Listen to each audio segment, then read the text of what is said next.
делаешь 1-3-3, обычно я делала один каскад и ездила кругами, отдыхала. А девочки уже за это время сделали там 6 каскадов 3-3. И для меня было очень сложно перестроиться, потому что все очень много прыгают. Я не привыкла, все заходят в сложные прыжки, а для меня тогда сложным элементом считался 3-3, а его на тот момент как разминочный. То есть давайте-ка там лут-стулуп, флип-тулуп, для разминки. А для меня раньше был лут-стулуп и флип-тулуп. Это прям главные прыжки. Но потом уже поняла, что нужно чуть больше работать, и чтобы так же получалось. И в тулуп, и в аксель, и в сальхов мне говорили уже, тренеры, давай-ка попробуем. Потому что, когда я прыгнула аксель, мне Дыма Маркович говорит, давай-ка сальхов попробуем, потому что сальхов будет легче, чем аксель. Раз ты аксель прыгаешь, почему бы сальхов не попробовать? Я так подумала, посмотрела на него, кажется, что легче. Но потом вроде немного потренировав, он даже получился быстрее, чем тот же тулуп и тот же аксель.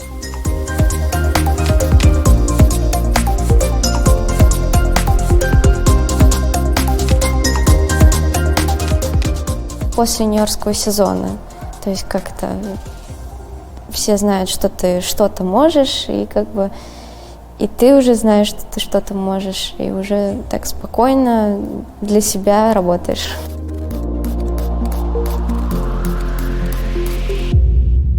Наверное, это помогает все-таки, потому что иногда ты выходишь на лед и понимаешь, что ты вот именно сегодня почему-то тебе не хочется, почему-то не может.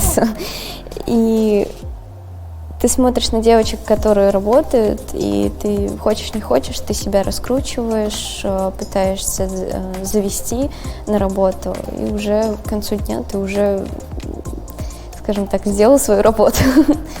И, наверное, это наоборот плюс. И когда на старт приезжаешь, чаще всего мы, грубо говоря, с одним составом ездим, то есть все равно там на одном соревновании я могу с Аленой, либо с Аней, либо с Сашей, и все равно чувствуешь себя как дома. То есть такое ощущение, как будто ты не уезжал из Хрустального. Мне кажется, в 2015 году на чемпионате мира, когда она сделала тройной аксель, да, тогда было вау. То, что вообще девушки могут прыгать какие-то элементы, которые прыгают мужчины, и то, что она так это легко сделала, прям.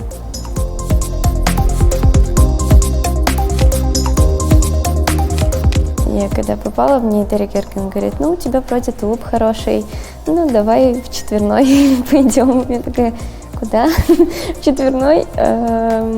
Я так очень долго-долго ездила. Мы сначала на удочке прыгали, потом мне сказали попробовать самой, без удочки. Я очень долго настраивалась, и после первой попытки было очень страшно, но с таким облегчением. Я зашла в первый прыжок, и уже потом легче стало. Страшно, да, больно упасть, потому что ты можешь испугаться и даже немного раньше раскрыться, например, чуть раньше, чем полоборота. А если ты так раскрываешься, то можно и ногу легко подвернуть, и много еще чего можно. И поэтому нужно в каждый элемент вообще входить с холодной головой, чтобы помнить про каждую мелочь, про руку, про ногу, где встать, где выехать.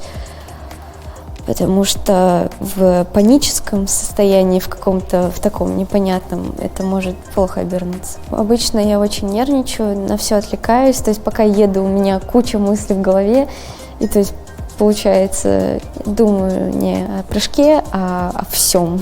Не знаю, о дальнейшей программе. Мне нужно тут чуть-чуть сэкономить, тут чуть-чуть добавить, чтобы доехать до конца программы. А у тебя сейчас прыжок важный. Почему ты сейчас именно об этом думаешь?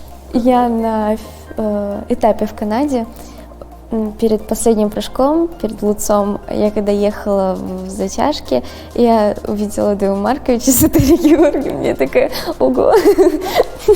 То есть я обычно на них не смотрю, обычно только на судей. И тут такое, так проснулась, я увидела их настроенные взгляды, я такая, ага. Ну, уже так последний прыжок, уже так более-менее так себя чуть-чуть расслабленнее чувствуешь, чем в начале, и поэтому так мир. Ты в конец ставишь те прыжки, которые ты сможешь собрать, ну, как бы более-менее в любом состоянии. А в начало те, которые тебе нужно больше всего на которые нужно больше всего внимания. То есть для меня, наверное, сейчас самый оптимальный набор сначала сальхов, потом аксель, и потом уже 2 тулупа.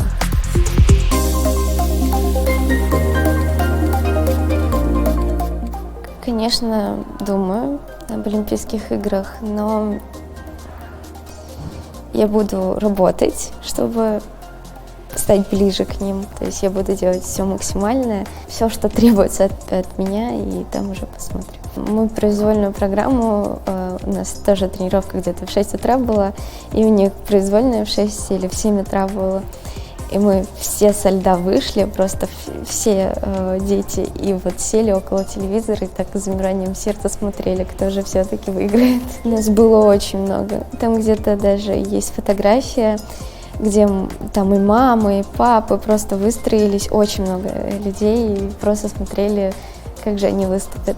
Понимала, что смотрела на них и оценивая ту форму, которая тогда была, я думала, ну, наверное, через 1, может быть.